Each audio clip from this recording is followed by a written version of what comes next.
ए खीरा काटो मरते रुको जरा सबर करो। ए नींबू है तर कटाई हां साला हम अपने जवानी में रहनी त काज कितना नींबू काट के दांत से बहवा दे ऐसा ना सूख गेल वाला त चलो जवान लड़ाते हैं हां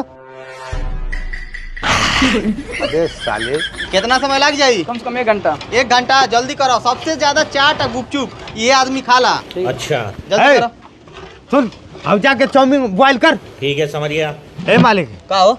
हमार मलिया आइल अरे यार तार मलिया मिल के खाना बनावो।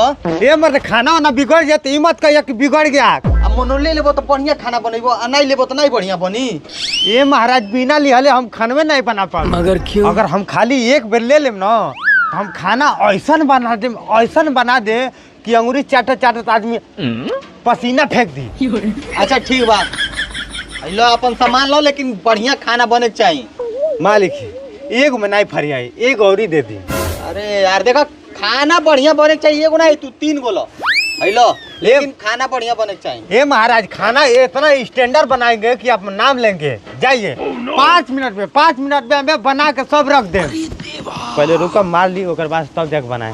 ये गड़बड़ है बाबा। अरे प्याज छिला गए। अरे यार हलवाई कहाँ गई ना? सब जोरत मसाला।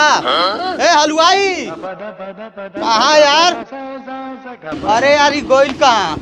अरे दादा रे हलवाई कौन? अरे सर अरे यार खाना नहीं बनी।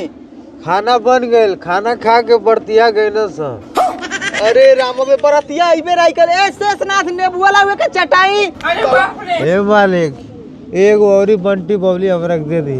अगावना भगावना सब मार दे हम। अब इन 2 गो में ही हलवा एक और चाहिए तो के लाओ रे जल्दी। एको बर्तन बजी ना सब मार दे हम। दे बहन ने बर्तन मज गया मुंह खोल ले। आधा घंटा में तुर नासा फाट जाए। कौन साले कुकुर हमारे मुँहे मूत के चल गए सारे।